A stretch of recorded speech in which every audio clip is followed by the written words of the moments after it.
Florentine Forerunner, written by Zach Howard. Surrounding the base of the Luther Monument in Worms, Germany, sit the four forerunners of the Protestant Reformation: Jan Hus, John Wycliffe, Peter Waldo, and Girolamo Savonarola. They could not have more different personalities, yet each inspired Luther's reforms in his own way. Luther found Savonarola personally inspiring. As Luther traveled to the Diet of Worms in 1521 to stand trial, after burning the papal bull that excommunicated him, he carried on his person a picture of the Dominican friar. As Luther faced the possibility of death in Worms, perhaps he compared his own life to Savonarola's. With a prophetic voice, Savonarola had condemned the Roman Church's corruption. His conflict with the Pope climaxed in his excommunication and execution by fire. Luther was likewise excommunicated for his complaints against papal abuses. And though Luther escaped his own death sentence, he found a particular resonance with Savonarola.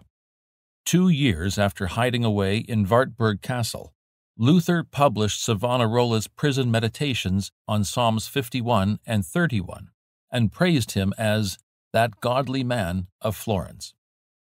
Born to a wealthy family in Ferrara, Italy, in 1452, Savonarola was a precocious young man with a penchant for learning.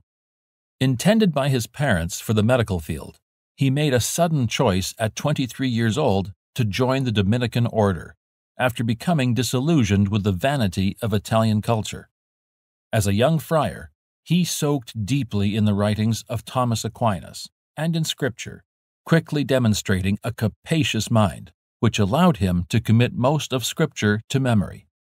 Savonarola arrived in Florence in 1490, already renowned for his learning, yet it was his preaching that catapulted him into the center of Florentine reform and politics. Often from the cathedral in Florence, Savonarola would preach to thousands in the vernacular, with powerful imagery and simple language from the Scriptures.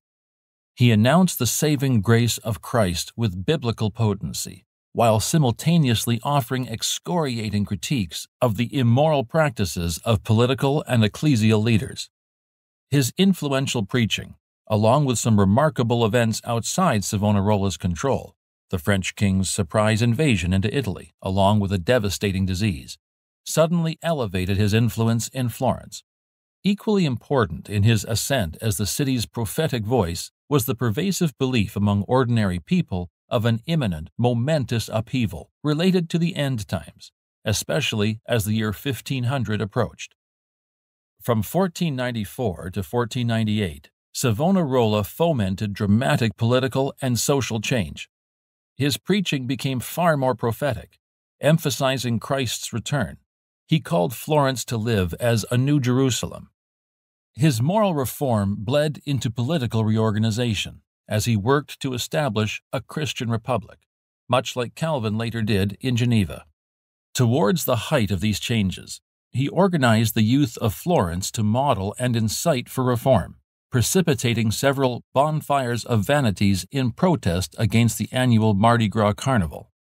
These youths led citizens in destroying instruments of temptation like carnival masks, playing cards, fine dresses, makeup, mirrors, and even musical instruments. The last of these occurred in the Piazza della Signoria at the center of Florence on February 7, 1497. Just months before Pope Alexander VI excommunicated Savonarola.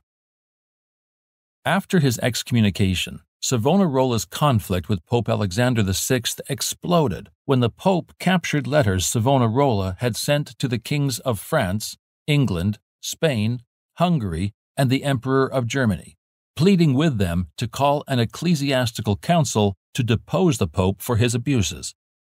Savonarola opposed not the office, but the person of Alexander VI, and, in this way, differed from later reformers' more expansive critiques of papal authority and Catholic doctrine. Insofar as Savonarola affirmed the primacy of Peter, encouraged devotion to Mary, and tended towards a semi-Pelagian view of salvation, he remained doctrinally within the Roman Catholic Church. But, insofar as Savonarola called for moral reform, condemned papal abuses, and elevated the authority of Scripture, he anticipated the Reformation. Although Savonarola's one-man reform movement in Florence did not continue long in Italy after his death, his passionate preaching and zealous reforms had exposed the Church's corruption like a brief yet bright match lit in a dark cave. Savonarola's spark was the kind by which Luther, just 2 decades later, would kindle his own fire for reformation.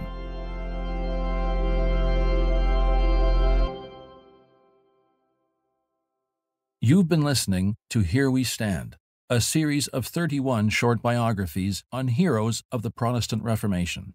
This podcast has been produced by Desiring God in partnership with Bethlehem College and Seminary. For more, visit desiringgod.org/stand.